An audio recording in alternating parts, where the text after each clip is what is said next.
Assalamualaikum warahmatullahi wabarakatuh.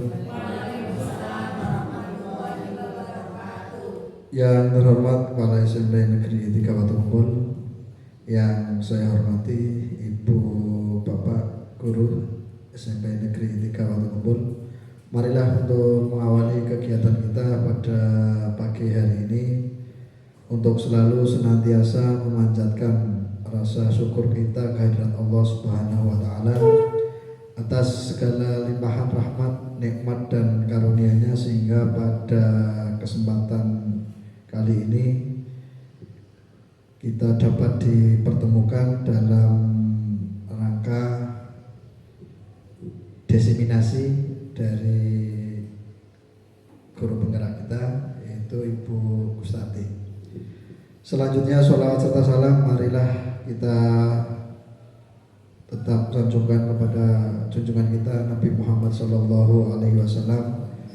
dengan penuh harap mudah-mudahan kita semua kelak akan tergolong menjadi umat yang akan mendapatkan syafaatnya di yaumil akhir. Amin ya rabbal alamin. Ibu bapak yang saya hormati, langsung saja untuk kegiatan pada hari ini saya selaku pembawa acara akan membacakan susunan acara.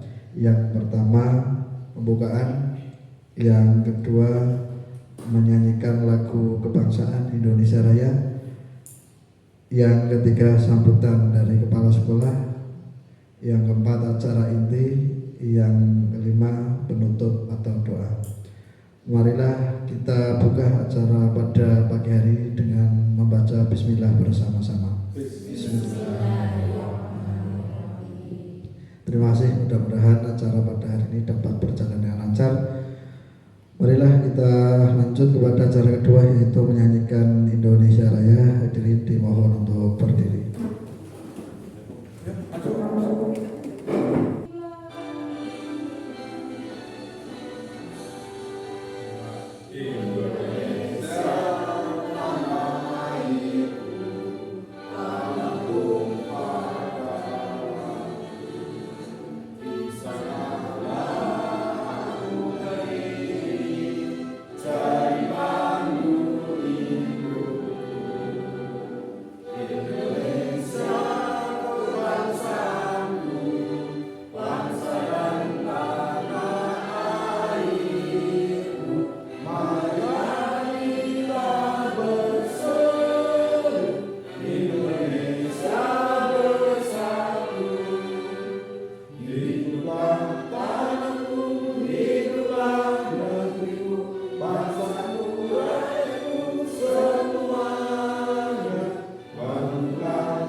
Terima kasih. Assalamualaikum warahmatullahi wabarakatuh. Kepada Bapak Ibu guru staf SMP 3 Watumpul yang saya hormati, Bu Gustati selaku calon guru penggerak, pada hari ini Bu Gustati akan menyampaikan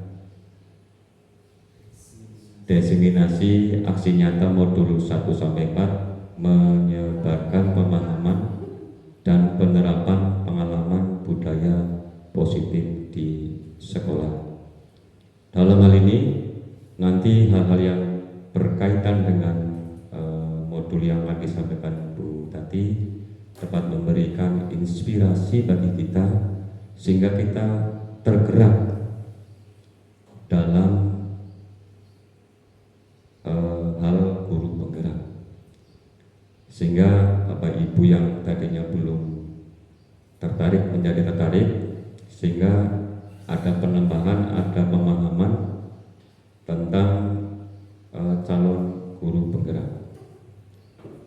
Itu saja yang bisa saya sampaikan. Bila ada berkata yang kurang berkenan di hati Bapak Ibu, saya minta maaf sebesar-besarnya.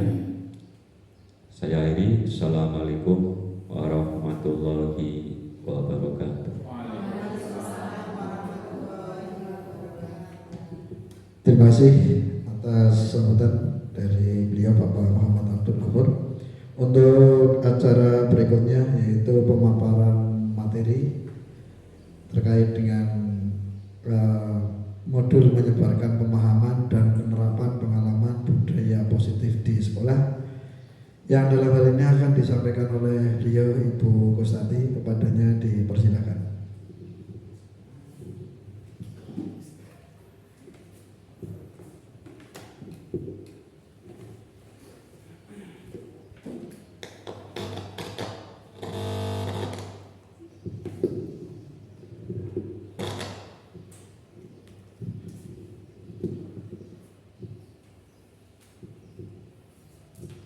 Terima kasih atas waktunya yang diberikan kepada saya. Bismillahirrahmanirrahim. Assalamualaikum warahmatullahi wabarakatuh. Yang terhormat Kepala Sekolah SMP Negeri 3 Watukumpul atau Wakil Kepala Sekolah SMP Negeri 3 Watukumpul. Yang kami hormati Bapak Ibu Guru beserta staf TU dan karyawan SMP Negeri 3 Watukumpul. Pertama-tama, marilah kita panjatkan puja dan puji syukur atas kehadirat Ilahi Rabbi, yang mana Allah Ta'ala telah memberikan beberapa kenikmatan. Di antara kenikmatan ialah kita bisa berkumpul di ruangan lab komputer dalam keadaan sehat, tidak ada kekurangan suatu apapun. Amin amin ya rabbal alamin. Yang kedua, sholawat serta salam kita aturkan dumateng Nabi Ageng kita, Nabi Muhammad SAW beserta keluarga dan sahabatnya. Mudah-mudahan beliau senantiasa memberikan syafaatnya kepada kita semua di yaumil akhir nanti. Amin amin ya rabbal alamin. Bapak Ibu yang saya hormati dan yang saya banggakan, saya mengucapkan sangat berterima kasih sekali atas kehadiran Bapak Ibu guru hebat SMP Negeri 3 Watukumpul untuk menghadiri kegiatan yaitu tentang diseminasi, menyebarkan pemahaman dan penerapan pengalaman budaya positif di sekolah. Ini sebagai pemenuhan tugas saya di pendidikan guru penggerak dalam modul 1.4. Bersama saya, Kustati, calon guru penggerak angkatan 11 dari SMP Negeri 3 Watukumpul, Kabupaten Pemalang. Bapak Ibu yang saya hormati dan yang saya banggakan, untuk pemaparan hari ini yaitu tentang diseminasi. Sebelum saya menyampaikan pemaparannya, izinkan saya untuk memberi salam dan bahagia bagi Bapak Ibu guru hebat seluruh Indonesia. Oke, Bapak Ibu yang saya hormati, selanjutnya nanti agenda untuk hari ini, tadi pembukaan sudah dibuka oleh moderator. Terus yang kedua yaitu capaian kegiatan inti. Capaian kegiatan inti pada hari ini nanti disampaikan. Terus yang ketiga pemahaman inti kegiatannya. Terus yang keempat itu refleksi. Terus selanjutnya nanti pada kegiatan inti nanti Bapak Ibu bisa disampaikan yaitu tujuan kegiatan pada pagi hari ini. Pertama, satu, menumbuhkan budaya positif dengan menanamkan nilai kebajikan dan keyakinan serta kesepakatan kelas yang sudah dibuat. Yang kedua, menumbuhkan nilai-nilai profil belajar Pancasila. Terus yang ketiga, memahami konsep posisi kontrol dengan kontrol sebagai seorang pendidik. Yang keempat, memahami konsep kebutuhan dasar manusia. Dan yang terakhir, memahami penerapan segitiga restitusi. Bapak Ibu yang saya hormati, sebelum saya memaparkan lebih jauh tentang diseminasi, tentang pemahaman dan pengalaman penerapan budaya positif sekolah, alangkah baiknya kita bermain dulu ya Bapak Ibu ya. Iya, kita bermain dulu yaitu tentang ice breaking. Bapak Ibu masih semangat? Luar biasa sekali, emang guru-guru SMP Negeri 3 sangat luar biasa sekali dalam semangatnya. Nanti ketentuan ice breakingnya kemarin sudah menyanyi, nanti kita bisa bertebak kata. Nanti bagaimana? Nanti clue-nya yaitu dua. Nanti saling menyambung. Contohnya, nanti saya sendiri dulu, mangga. Berarti akhirannya katanya apa? A. Nah, nanti saya tunjuk Pak Haji, ngomong A. Berarti Pak Haji akhirnya mencari akhirannya buah. Iya. Seperti itu. Kira-kira ada yang ingin perlu ditanyakan sampai di sini sudah paham semua? Paham ya? Oke, nanti bisa dilanjut dengan saya. Oke, kita mulai ice breaking. Kita mudah-mudahan pengawalan yang sangat bagus, pengawalan yang sangat semangat untuk pemaparan materi diseminasi saya. Oke, saya mulai dulu dari saya. Buah rambutan Pak Haji. Mana tunjuk salah satu guru. Tunjuk salah satu guru lagi. Apa tunjuk salah satu guru lagi? Kira-kira siapa yang mau ditunjuk?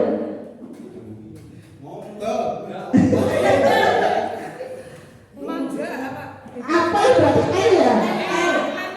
Lemon ditunjuk Bu Kiki. Siapa kira-kira lagi? Nanas lagi. Selain nanas gak ada ya? Nangka, iya betul. Nangka, betul A. A. Anggur betul sekali. Rambutan, dia udah apa? Yang lain? Nanas, oke. Sangat luar biasa sekali, tepuk tangannya untuk speaking hari ini. Oke, terima kasih Bapak Ibu guru. Oke. Mudah-mudahan dengan speaking yang saya buat lebih semangat lagi ya. Masih semangat Bapak Ibu guru? Masih, alhamdulillah. Oke, untuk pemaparan Bapak Ibu guru, sebelum saya menyampaikan pemaparan untuk hari ini, Bapak Ibu guru mungkin sudah familiar dengan kata-kata budaya positif. Mungkin setelah saya menyampaikan budaya positif, kira-kira ada Bapak Ibu guru ada pemikiran budaya positif itu apa menurut Bapak Ibu guru? Ada yang ingin menyampaikan pendapatnya atau masukan? Silakan. Ya, mungkin dari Bu Erul, dari mungkin budaya positif itu apa menurut Bapak Ibu guru yang ada di sini? Nah, menurut pendapat saya budaya positifnya budaya yang dilaksanakan di lingkungan sekolah tapi yang positif, yang baik. Ya, contohnya misalkan berjabat tangan, Ya, betul. menyapa menyapa, senyum, salam. Iya, betul sekali pendapatnya Bu. Tepuk tangan untuk Bu. Ada lagi yang ingin menyampaikan pendapatnya selain Bu Nur? Mungkin Pak Zainal? Oh, sudah diwakili. Mungkin dari Ibu Kiki? Sudah diwakili. Bu Erni ada pendapat lain? Oh, siapa Bu Erni? Iya. Budaya positif menurut saya suatu kebiasaan yang tercipta di sekolah yang sudah menjadi budaya, yaitu budaya yang bagus. Iya. Iya. Bagus sekali Bu Erni, tepuk tangan Bu Erni. Terus dari Pak Haji ada mungkin satu lagi, ada dua pendapat, mungkin ada perbedaan pendapat sangat menarik gitu. Kalau ada Pak Haji mungkin sama. Oke. Memang betul sekali dengan jawabannya Bu Nur dan Bu Erni, budaya positif ya budaya yang di sekolah yang dilaksanakan dengan hal-hal yang positif Bu Nur ya. Iya. Makanya dari itu untuk budaya positif tidak hanya Bapak Ibu guru saja yang bisa mengetahui itu. Mengetahui tentang budaya positif tidak hanya Bapak Ibu guru saja. Ternyata peserta didik kita perlu mengetahuinya juga. Tugasnya bagaimana? Tugasnya menyebarluaskan budaya positif yang ada di sekolah atau di kelas agar siswa atau peserta didik kita lebih tahu itu. Terus, nah ini keterangannya yang lebih rinci. Budaya positif menurut pemahaman saya adalah nilai-nilai keyakinan dan kebiasaan-kebiasaan di sekolah. Nilai-nilai keyakinan atau kebiasaan-kebiasaan yang bagus tadi disebutkan Bu Nur. Bersapa salim ya 3S ya Bu Nur ya. Bertemu, sapa, salim, nah senyum 5S itu. Terus yang kedua, budaya untuk membangun budaya yang positif, sekolah perlu menyediakan lingkungan yang positif juga. Kita sudah menerapkan budaya positif di sekolah, tapi lingkungannya tidak mendukung contohnya. Nah, terus itu harus berkesinambungan. Yang ketiga, budaya positif dapat diciptakan dengan menerapkan konsep-konsep inti seperti disiplin positif, motivasi perilaku manusia, posisi kontrol, restitusi, terus keyakinan sekolah atau kelas, dan segitiga restitusi. Contoh dalam disiplin positif, kira-kira yang ada di sekolah kita itu apa Bapak Ibu Guru?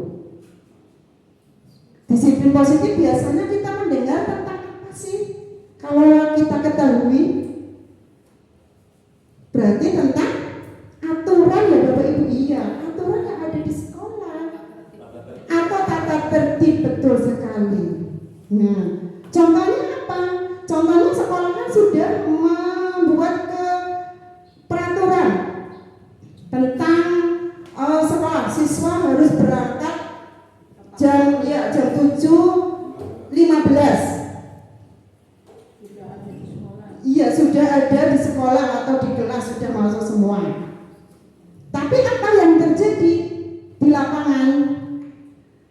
Ada siswa yang tidak tepat atau tidak disiplin dengan aturan itu. Aturan itu dibuat berarti satu pihak atau bersama-sama atau dua pihak bersama-sama semua komponen. Iya, itu bagus.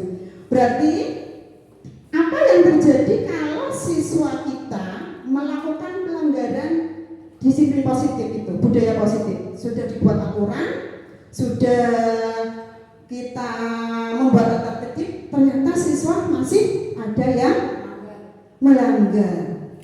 Itu biasanya bagaimana Bapak Ibu Guru?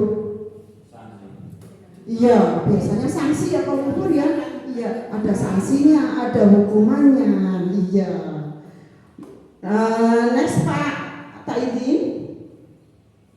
Oke, untuk topik utama kita yang saya mau bahas yaitu modul 1.4.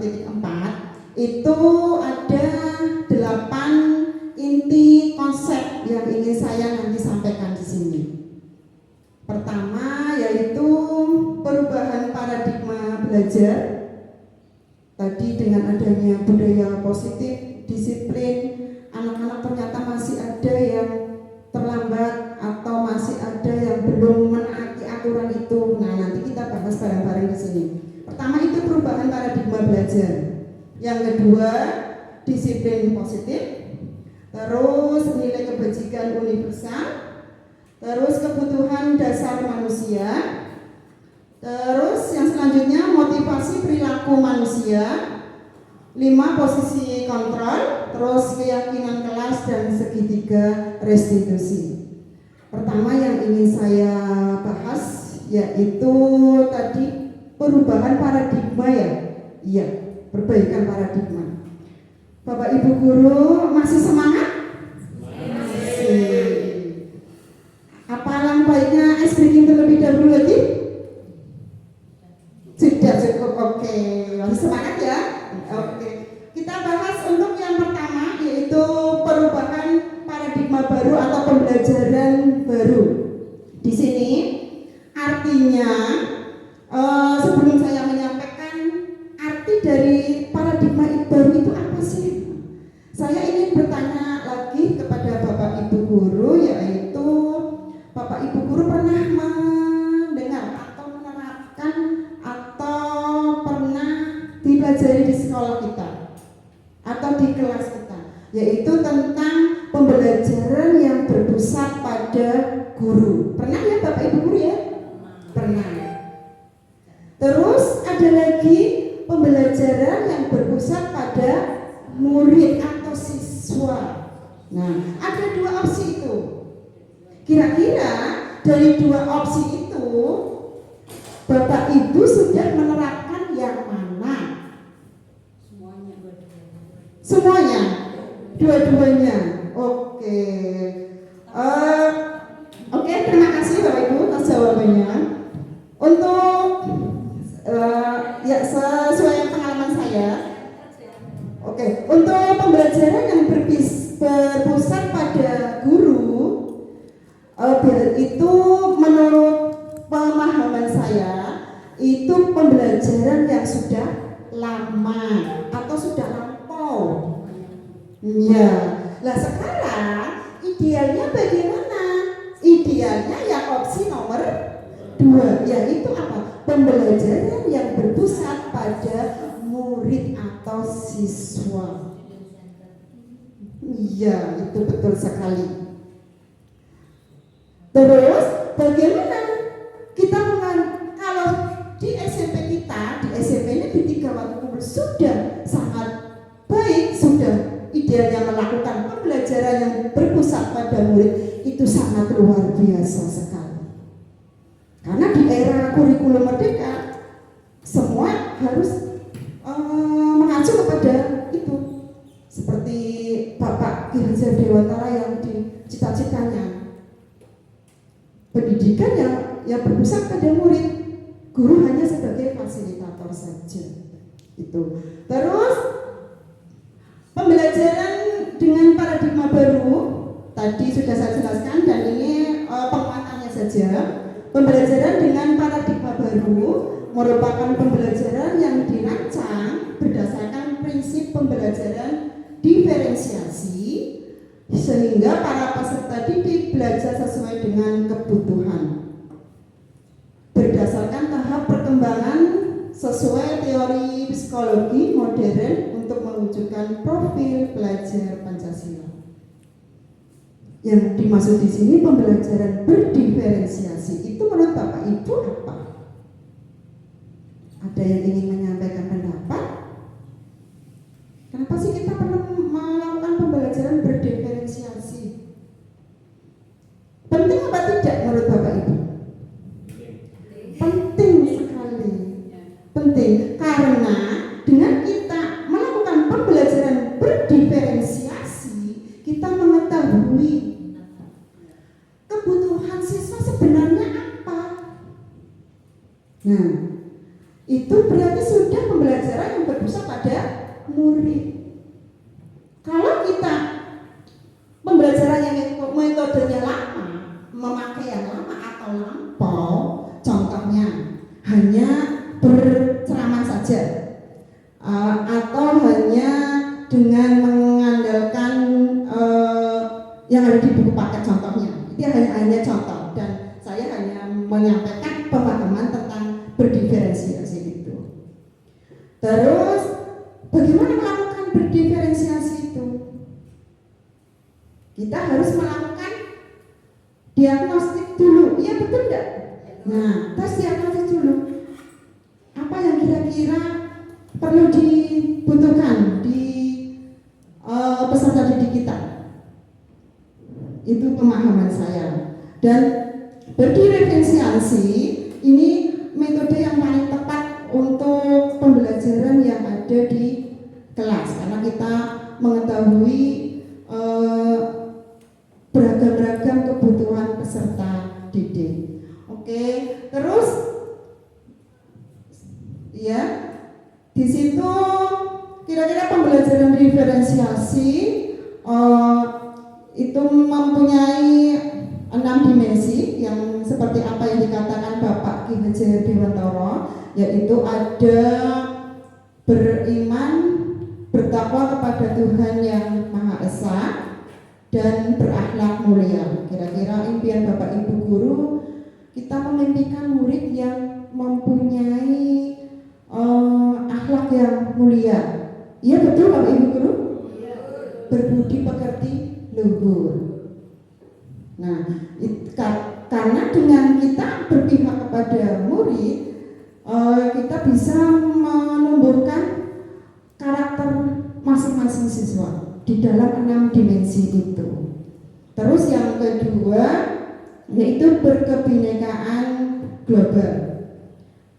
Berkebinekaan global berarti di sini bagaimana Bapak Ibu guru? Bahwa bahasa Indonesia sangat kaya dengan budaya, iya, keragaman, betul sekali. Sangat kaya dengan budaya-budaya yang ada di Indonesia. Terus yang ketiga, mandiri. Mandiri di sini berarti Bapak Ibu guru harus bisa menuntun, mendidik peserta didik dengan mandiri. Contohnya di dalam kelas pembentukan pembelajaran secara kelompok. Kelompok berarti siswa harus ada ketuanya dan lainnya menjadi mandiri. Itu ya. Terus yang berikutnya ada bergotong royong. Gotong royong berarti di sini Bapak Ibu intinya kerjasama ya, kerjasama. Oke, terus bernalar kritis. Bernalar kritis berarti pemikiran yang positif, betul sekali. Terus yang terakhir kreatif. Berarti anak-anak harus mempunyai ide-ide atau gagasan-gagasan yang sangat cemerlang. Terus lanjut, itu sudah disampaikan tadi ya. Terus di sini inti konsep kita yaitu miskonsepsi tentang teori kontrol. Bapak Ibu guru hebat, saya ingin mengajak Bapak guru untuk mempelajari yaitu tentang miskonsepsi tentang teori kontrol itu. Miskomunikasi berarti apa itu menurut Bapak Ibu? Berarti hanya kekeliruan, kesalahpahaman, ilusi hanya impian saja. Ya, itu ya. Terus di sini ada contoh ilusi kontrol, guru mengontrol murid. Kira-kira kalau Bapak Ibu guru mengontrol murid itu seperti apa? Kalau Bapak Ibu guru mengontrol murid berarti saya percaya, saya ini sebagai seorang guru, saya bisa mengendalikan murid itu yang tidak baik menjadi baik. Mungkin itu ya Bapak Ibu guru ya. Nah, tapi itu menurut saya belum tepat. Karena apa? Karena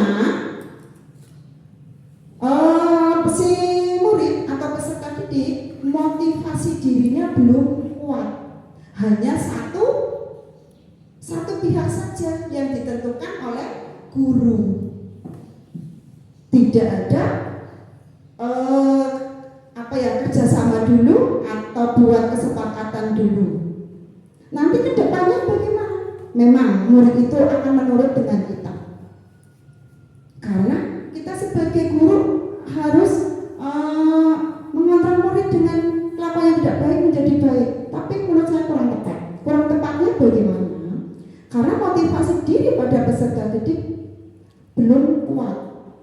Jangka panjangnya nanti akan berulang kembali, akan melakukan perbuatan lagi atau perbuatan yang tidak baik lagi.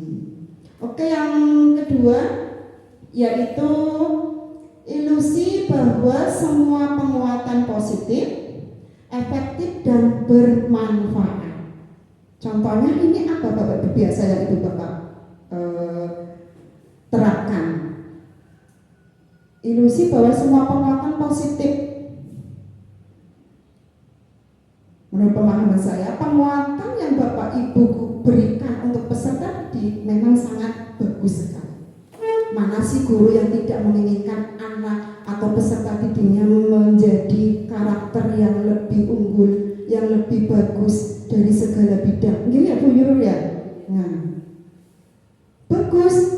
Bapak Ibu guru sudah memberikan penguatan positif dan bermanfaat. Contohnya, peserta didik tidak mengerjakan tugas. Nah, kita menegur, memberi penguatan kepada siswa itu agar lebih tertib mengerjakan tugasnya. Bagaimana dengan peserta didik itu? Apa akan menurut, menolak, atau bagaimana? Akan menurut dengan Bapak Ibu guru. Tapi mungkin peserta didik itu apa?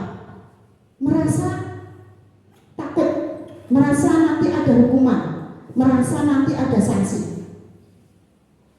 Menurut saya juga itu belum tepat. Karena apa? Kembali lagi ke motivasi diri pada peserta didik. Sudah kuat apa belum? Nanti kedepannya juga akan mengulang kembali kesalahan itu lagi.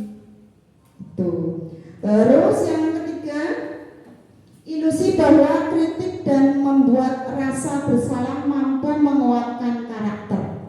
Nah, ini lagi contohnya tadi yang tidak mengerjakan PR. Guru akan menegurnya. Kenapa sih kamu tidak mengerjakan PR? Peserta didik merasa bersalah, merasa tidak berharga, merasa terendah.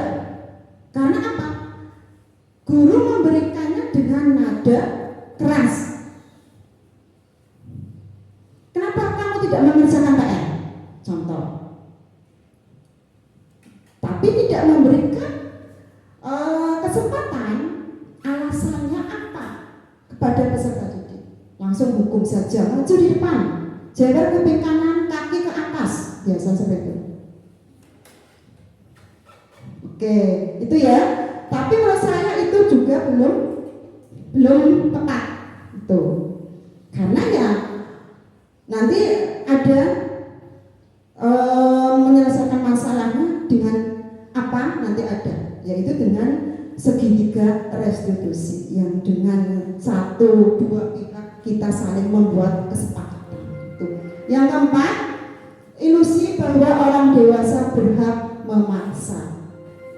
Orang dewasa ya Bapak Ibu guru yang di sini itu. Biasanya saya seorang guru ini biasanya mampu mengendalikan siswa, mampu mengubah semua siswa yang tidak baik dan menjadi baik. Kembali lagi ke motivasi pada diri peserta didik. Next Pak Ibu. Oke, tadi ini sudah dibahas perubahan kontrol terus. Lanjut. Iya, lanjut. Oke ini.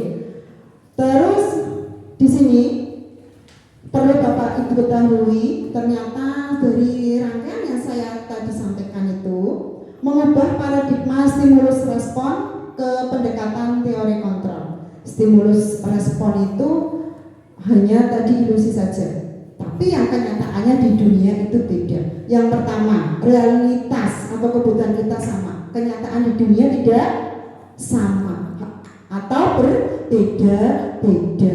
Yang kedua, semua orang melihat hal yang sama. Di dalam dunia kenyataannya setiap orang memiliki gambaran yang berbeda-beda. Mungkin Pak Haji sebagai guru BK lebih pengalaman ya Pak Haji ya tentang ini restitusi segitiga restitusi tentang penanganan siswa ya Pak Haji ya. Nah, terus yang ketiga, kita mencoba mengubah orang agar berpandangan yang sama dengan kita. Kenyataannya bagaimana? Kenyataannya kita berusaha memahami pandangan orang lain tentang dunia. Betul sekali. Kita harus memahami orang lain. Terus yang keempat, perilaku buruk dilihat sebagai suatu kesalahan. Semua perilaku kenyataannya memiliki tujuan. Nah, kenapa siswa itu terlambat? Kenapa siswa itu tidak mengerjakan tugas? Ternyata ada alasannya. Ternyata ada tujuannya. Kadang siswa terlambat, ternyata saya membantu mencari nafkah Bapak Ibu orang tua, membantu, contohnya seperti itu. Terus orang lain bisa mengontrol saya di dunia nyata, di dunia kenyataannya tidak bisa mengontrol orang lain. Yang bisa mengontrol hanya diri sendiri. Oke, yang selanjutnya saya bisa mengontrol yang tadi sudah. Pemaksaan ada pada saat bujukan gagal. Kenyataan yang ada di dunia, kita ternyata harus berkolaborasi jalan satu-satunya atau kerjasama, menciptakan pilihan-pilihan baru. Kalau kita menentukan dengan satu pihak saja, tidak akan menjadi motivasi intrinsik atau motivasi yang berfungsi.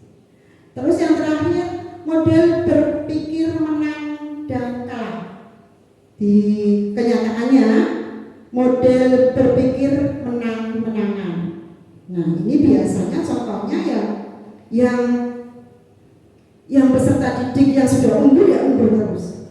Yang masih di bawah terus, tidak ada perubahan. Karena peserta didik itu merasa bahwa saya siswa yang sangat buruk. Tadi dari kejadian yang nada keras dari Bapak Ibu guru, nah peserta didik akan memikir seperti itu. Terus next ada ini. Terus mari kita refleksi bersama. Pertama yaitu sebagai seorang pendidik atau pimpinan pembelajaran di sekolah, bagaimana Anda dapat menciptakan suasana positif di lingkungan Anda selama ini. Nanti mungkin Bapak Ibu bisa merenungkan atau refleksi kita bersama ya. Yang kedua, bagaimana penerapan disiplin saat ini di sekolah? Apakah sudah diterapkan dengan efektif? Terus bila belum, apa yang menurut Anda masih perlu diperbaiki dan dikembangkan? Itu kita mungkin PR bersama-sama ya Bapak Ibu guru ya. Terus selanjutnya tentang filosofi pendidikan Ki Hajar Dewantara tadi sudah disampaikan. Ki Hajar Dewantara ya mengingat kita sebagai pendidik harus bisa menuntun, membimbing dan membangun karakter-karakter pada peserta didik. Ini tidak bisa. Terus tujuan pendidikan saat manusia merdeka, yaitu di mana ada kemerdekaan, disitulah harus ada disiplin yang kuat. Tadi sudah disampaikan. Terus karakter education. Karakter education itu berarti pendidikan yang berkarakter, pendidikan yang mempunyai karakter. Ini tadi ada sebuah dari Ki Hajar Dewantara semboyannya yang Bapak Ibu sudah tahu semua ya, yaitu Ingaso Sengkolodo Ingagyo Mangun Karso Tutwuri Handayani. Di sini artinya di depan memberi contoh, di tengah-tengah memberi semangat. Terakhirnya kita harus mendorong peserta didik agar menuju apa yang kita impikan, apa yang murid kita impikan. Itu. Terus next kemudian mimpi itu akan terwujud terwujud jika kita memahami peran dan nilai seorang guru. Ini sudah sempat dibahas ya. Pertama itu pembelajaran, memimpin pembelajaran. Yang kedua mewujudkan kepemimpinan murid, menjadi coach bagi guru lain, mendorong kolaborasi antar guru, dan menggerakkan komunitas praktisi. Ini sudah disampaikan. Terus nilainya bagaimana? Nilai yang ideal dimiliki bagi seorang guru ada 5. Yang satu yaitu berpihak pada murid, terus mandiri, kolaboratif, refleksi, dan inovatif. Ini sudah dibahas di pertemuan yang kemarin, mungkin Bapak Ibu masih ingat. Terus, nah, ini tentang disiplin positif yang sudah dibahas di awal. Budaya positif ya ternyata itu kita belajar.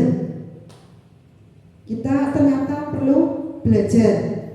Terus makna dari disiplin bagi kita pribadi sebagai guru dan untuk murid kita, bagaimana kita selama ini mewujudkannya. Next, Pak Idin. Terus di sini ada pengertian disiplin. Namun dalam budaya kita tadi sudah ya, yaitu ya terkaitan tentang tata tertib dan aturan yang ada di sekolah. Terus apa itu disiplin? Nah, apa itu disiplin ternyata berasal dari bahasa Latin, yaitu disiplina, yang artinya kita harus belajar. Kita mau merubah sebuah perubahan yang ada di sekolah kita, itu butuh proses. Tidak langsung menjadi baik. Kita sedikit demi sedikit. Tidak langsung menjadi langsung baik. Saya satu hari ingin siswa menjadi baik, tidak, tapi ada prosesnya. Terus tujuan penerapan disiplin positif tadi, nilai-nilai kebijakan adalah sifat-sifat positif manusia yang merupakan tujuan mulia yang ingin dicapai. Ini nilai-nilai kebijakannya yang contoh, siswa sudah tidak terlambat berangkat sekolah. Nilai-nilai kebijakannya berarti apa siswa itu? Disiplin. Tidak membuang sampah di kelas. Berarti nilai kebijakannya apa? Tanggung jawab, kebersihan. Terus berdoa sebelum dan sesudah belajar. Nilai kebijakannya apa? Menurut Bapak Ibu guru, berdoa sebelum belajar dan sesudah belajar. Berarti nilai kebijakannya adalah religius dan lain sebagainya. Banyak sekali nilai-nilai kebijakan yang perlu kita terapkan untuk peserta didik kita. Terus nilai-nilai kebijakan yang kedua yaitu yang ingin dicapai oleh setiap anak Indonesia, kita kenal dengan profil pelajar Pancasila, tadi sudah disampaikan ya. Next, Pak Idin. Nah, di sini teori motivasi perilaku manusia. Pertama ada motivasi eksternal. Yang pertama itu untuk menghindari ketidaknyamanan atau hukuman apa yang akan terjadi apabila saya tidak melakukannya. Tadi sudah disinggung. Ternyata disiplin positif itu aturan, berarti otomatis ada sanksi, ada hukuman, itu ya. Terus yang kedua motivasi eksternal. Pengertiannya untuk mendapatkan imbalan dari orang lain atau institusi apa yang akan saya dapatkan apabila saya melakukannya. Terus yang ketiga motivasi internal. Tujuan disiplin positif. Yang ketiga, untuk menghargai diri sendiri, saya akan menjadi orang yang seperti apa bila saya melakukannya. Terus next, Pak Idin.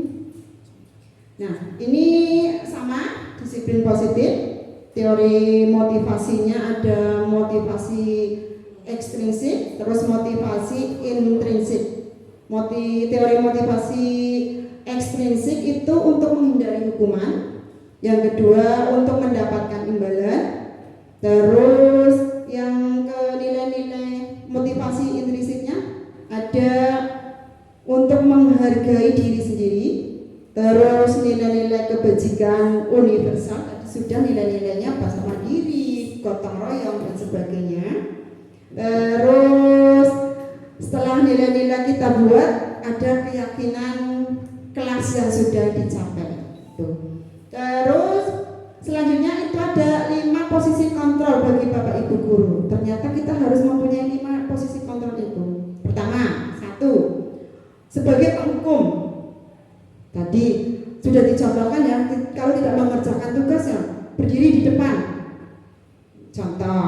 Terus yang kedua, pembuat merasa bersalah. Siswa dengan nada keras kita menegur. Nah, terus yang ketiga, sebagai teman. Nadanya rendah. Sebagai teman dari peserta didik itu, dengan nada halus, dengan nada pelan. Ini contoh 5 posisi kontrol yang di teman itu. Terus ada pemantau.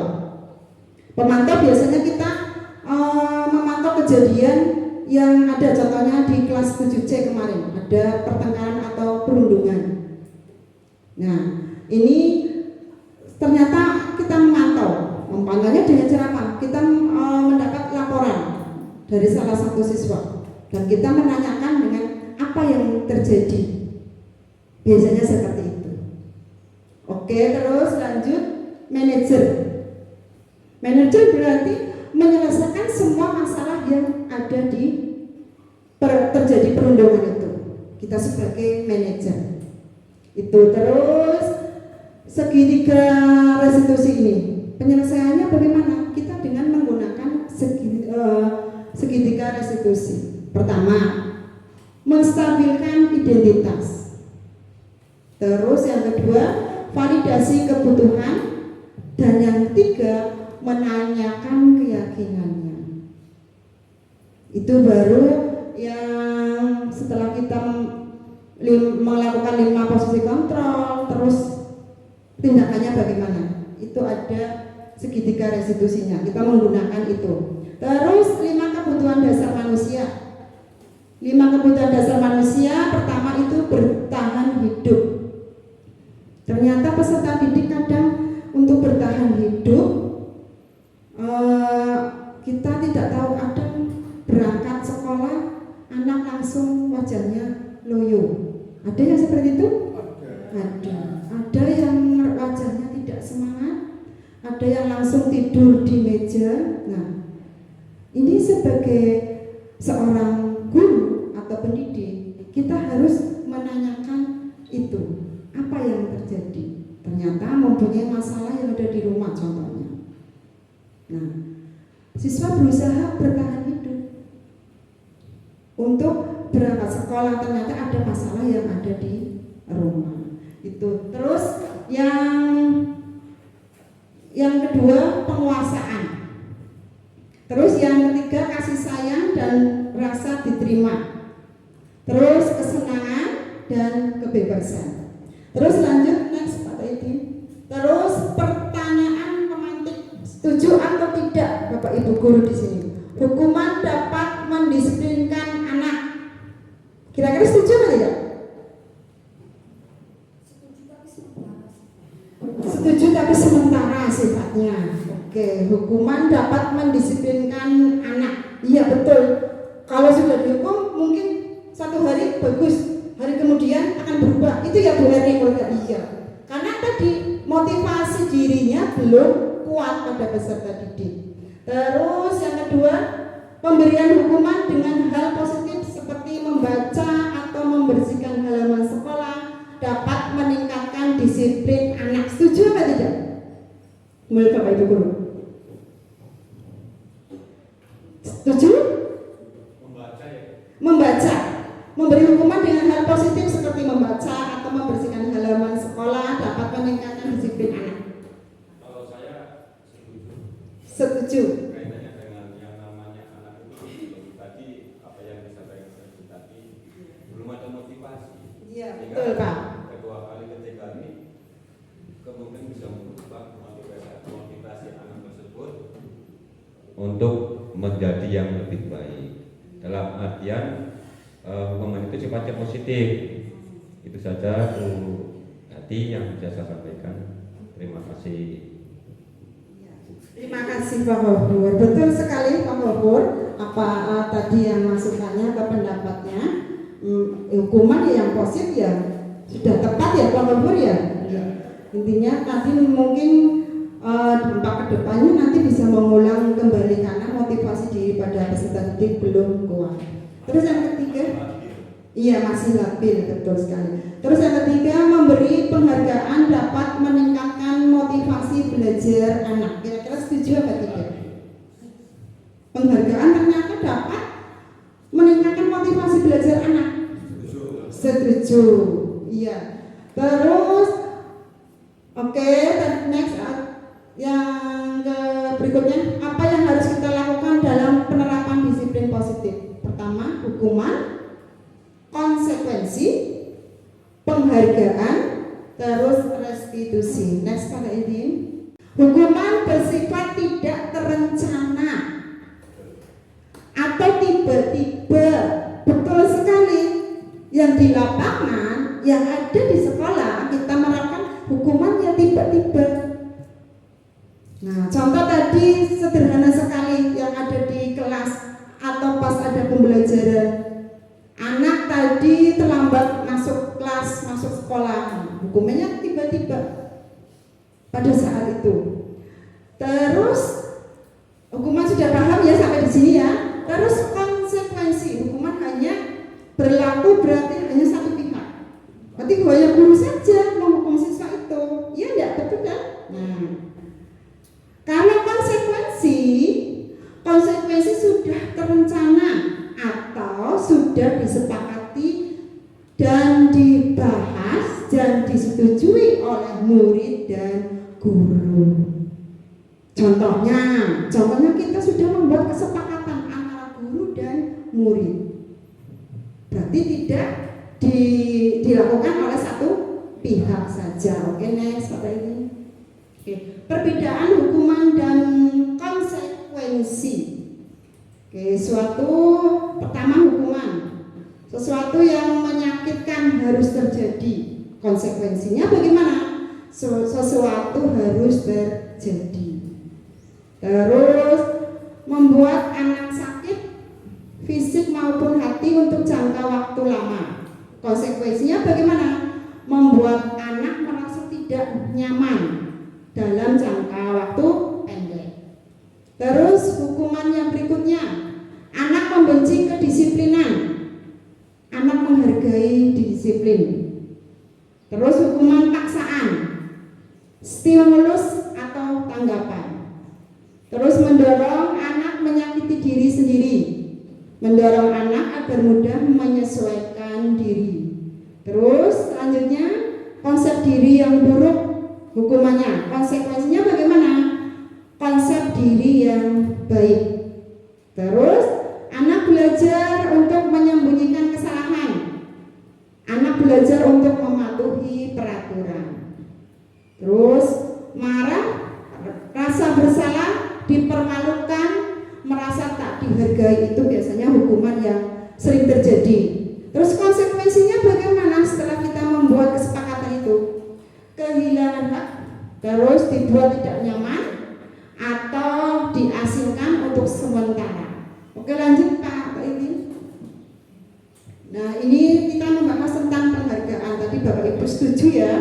Ya, setuju. Ternyata dengan memberi penghargaan anak lebih termotivasi.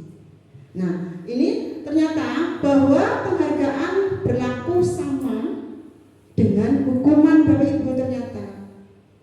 Nah, dalam arti meminta atau membujuk seseorang melakukan sesuatu untuk memenuhi suatu tujuan tertentu. Dari orang yang meminta atau membujuk dorongan eksternal akan ada faktor ketergantungan. Itu tadi sama. Setelah anak diberi penghargaan, kedepannya anak tidak memiliki motivasi diri intrinsik yang berfungsi. Ini pemahaman saya. Oke, next Pak ini dihukum oleh penghargaan. Tadi penghargaan, dikasih penghargaan berupa hadiah mungkin ya. Ini satu, efektif, memang betul efektif, tapi tapi dalam jangka pendek. Dalam jangka panjang, siswa akan kehilangan motivasi dalam dirinya, akan hilang. Terus yang kedua, penghargaan tidak efektif. Yang dapat akan senang, yang tidak dapat akan berkecil hati. Kadang siswa, oh itu dapat hadiah, yang tidak dapat berkecil hati, merasa saya kok tidak dapat. Nah, itu ternyata membuat dilema. Terus yang ketiga, penghargaan menurunkan kualitas. Yang mendapat penghargaan akan semakin cepat, yang tidak mendapat akan berhenti atau tidak berkembang. Tadi sudah di depan dijelaskan. Yang keempat, penghargaan merusak hubungan. Jika seorang guru sering memberikan penghargaan kepada murid-muridnya, besar kemungkinan murid-muridnya termotivasi hanya untuk menyenangkan gurunya saja. Mereka tidak akan bersikap jujur kepada guru tersebut. Next, Pak Taidin. Oke, yang kelima, penghargaan itu menghukum. Misalnya dalam sistem ranking, mereka hanya mendapat ranking kedua dan seterusnya, akan merasa paling dihukum. Karena yang satu itu sudah sangat baik, yang kedua merasa dihukum karena mendapatkan ranking itu terus seperti itu. Terus penghargaan mematikan kreativitas. Dalam tugas-tugas memecahkan masalah, para murid memakan waktu lama dan memberikan jalan keluar kurang efektif saat mereka dijanjikan suatu penghargaan itu. Terus lanjut Pak Taidin. Apresiasinya yang kita lakukan bagaimana? Pertama, memberi pengakuan secara khusus, beri pengakuan secara pribadi, beri pengakuan kepada semua murid atau bergantian, beri pengakuan secara konsisten, dan yang terakhir fokus pada proses. Itu yang perlu Bapak Ibu. Lalu lantas apa yang harus kita lakukan dalam penerapan disiplin positif? Oke, ini tadi sudah dibuat. Mengapa tidak peraturan saja? Mengapa harus keyakinan? Karena peraturan dibuat oleh satu pihak dan hanya satu lingkup dewan guru saja ya biasanya ya. Nah, anak kan tidak dilibatkan dalam hal ini. Nah, tapi kalau keyakinan kelas itu disepakati dua pihak bersama dengan guru dan siswa, itu menjadikan motivasi intrinsik atau yang berfungsi. Terus next Pak Ewin, ini prosedur pembentukan kelas, keyakinan kelas. Yang keyakinan kelas bersifat lebih abstrak. Ya, terus keyakinan kelas berupa pertanyaan-pertanyaan yang universal. Yang universal tadi mandiri, gotong royong, kerjasama, kebersihan dan sebagainya, masih banyak lagi. Terus next Pak Taidi. Terus ini prakteknya ya yang sudah saya lakukan, itu curah pendapat kesepakatan yang disepakati. Terus penjelasan penyusunan keyakinan kelas saya menjelaskan dulu. Terus setelah itu anak-anak mencurahkan isi hatinya pendapat. Terus yang terakhir itu menyepakati bersama, menempel. Terus ini hasilnya bisa dilihat Bapak Ibu guru. Terus next Bapak Edi. Nah, ini kesepakatan atau keyakinan di kelas saya, yaitu kami guru dan murid saling menyayangi dan menghormati. Kami murid yang semangat. Kami murid yang peduli dengan lingkungan dan teman-teman. Oke, ini kegiatan-kegiatan yang tentang budaya positif. Budaya perilaku kuku ya. Terus ada bertemu, panggil nama, salam dan salim. Terus kreatif dalam pembelajaran. Terus, nah ini pelaksanaan budaya positif juga. Pembacaan doa sebelum dan sesudah pembelajaran. Terus ada hafalan hafidz Al-Quran. Oke, next Kata Idin. Terus di sini ada budaya positif. Pertama, lingkungan positif. Yang kedua, keyakinan kelas. Terus menjadi peraturan kelas. Oke, next Pak ini. Oke, bagaimana jika ada pelanggaran terhadap keyakinan kelas yang terjadi? Terus dalam menjalankan peraturan atau keyakinan kelas atau sekolah, bila mana ada suatu pelanggaran atau tindakan terhadap suatu pelanggaran, pada umumnya berbentuk hukuman atau konsekuensi. Nah, mari kita ubah hukuman menjadi restitusi. Tadi Pak Wobur masih bingung tentang restitusi ya Pak Wobur ya? Ini saya jelaskan Pak Wobur. Restitusi adalah proses menciptakan kondisi bagi murid untuk memperbaiki kesalahan mereka, sehingga mereka bisa kembali pada kelompok mereka dengan karakter yang lebih kuat. Nah, ciri-ciri restitusi ini banyak sekali. Nanti kita belajar bareng-bareng ya Pak Wobur ya. Terus next, 5 kebutuhan dasar tadi sudah disebutkan tadi di awal. Terus motivasi eksternal juga sudah saya sampaikan di awal tadi. Terus ini contohnya Pak Wobur tentang penerapan restitusi yang terjadi di kelas saya. Kemarin ada perundungan antara siswa kelas 7C. Assalamualaikum. Waalaikumsalam. Silakan Mas Alif masuk.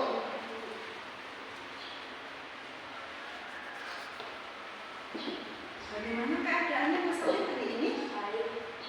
Sehat semua? Alhamdulillah. Ini Guru mau tanya sama Mas Alif. Guru mendengar ada laporan bahwa kamu terlibat dalam perundungan terhadap Aisyah di kelas tadi ya? Iya. Terus bisakah kamu ceritakan apa yang terjadi? Bisa. Maaf Bu, saya hanya bercanda. Tapi mungkin bercanda saya berlebihan karena Kaisyahnya nyuruh-nyuruh terus jadi saya emosi. Saya bilang baru jadi ketua kelas aja sudah sombong, terus saya lempar Kaisyahnya. Iya, Mas Alif, saya tahu kamu adalah anak yang baik dan biasanya kamu bersikap ramah pada teman-temanmu. Saya yakin kamu tidak bermaksud menyakiti Kaisar. Iya, Mas Alif? Iya Bu, saya tidak bermaksud itu, tapi Kaisyah terlihat marah, dendam, sakit hati dan ingin pindah sekolah. Ya, saya mengerti, tapi kita perlu menyadari bahwa apa yang kita anggap bercanda bisa dirasakan berbeda oleh orang lain atau teman kamu, apalagi dengan menggunakan kekerasan. Apa menurutmu dapat mempengaruhi dari kejadian perundungan dan perkelahian ini terhadap Kaisar di dalam kelas? Aisyah mungkin merasa sakit hati dan tidak nyaman. Teman-teman juga jadi tidak enak melihat kami bertengkar. Ya, benar sekali. Sekarang, apa yang kamu yakini sebagai cara yang lebih baik untuk bersikap kepada temanmu, khususnya saat bercanda? Saya harus lebih berhati-hati saat bercanda dan memastikan tidak menyakiti perasaan orang lain. Itu adalah pemikiran yang sangat bagus dan baik, Mas Alif. Bagaimana menurutmu kita bisa memastikan hal ini tidak terjadi lagi di masa depan? Saya akan meminta maaf kepada Kaisyah dan berjanji untuk lebih berhati-hati saat bercanda. Saya juga akan mencoba lebih peka terhadap perasaan teman-teman. Terima kasih Mas Alif. Saya senang kamu menyadari kesalahanmu, berkomitmen untuk memperbaiki diri. Mari kita terus bekerja sama untuk menciptakan lingkungan yang nyaman, saling menyayangi, dan bahagia bagi semuanya. Terima kasih Mas Alif atas keterangannya. Gitu ya Pak Wahur ya. Terus praktek baik penerapannya ya contohnya ya banyak sekali tentang pembelajaran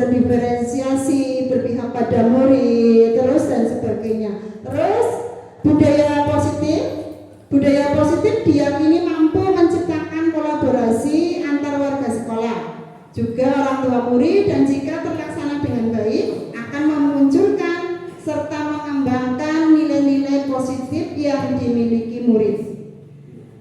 Terus lanjutnya mari kita renungkan kembali, apakah hati dan pikiran kita mau berubah? Mari bersama-sama untuk menerapkan konsep inti budaya positif demi mewujudkan kemerdekaan belajar peserta didik, sehingga akan terbentuknya peserta didik dengan profil belajar Pancasila. Terus terima kasih sekali Bapak Ibu Guru yang sudah menyempatkan waktunya untuk menghadiri diseminasi di modul 1.4. Mudah-mudahan dengan diseminasi yang saya paparkan untuk hari ini, kita akan merubah mindset kita yang belum baik menjadi baik lagi. Saya akhiri, wassalamualaikum warahmatullahi wabarakatuh.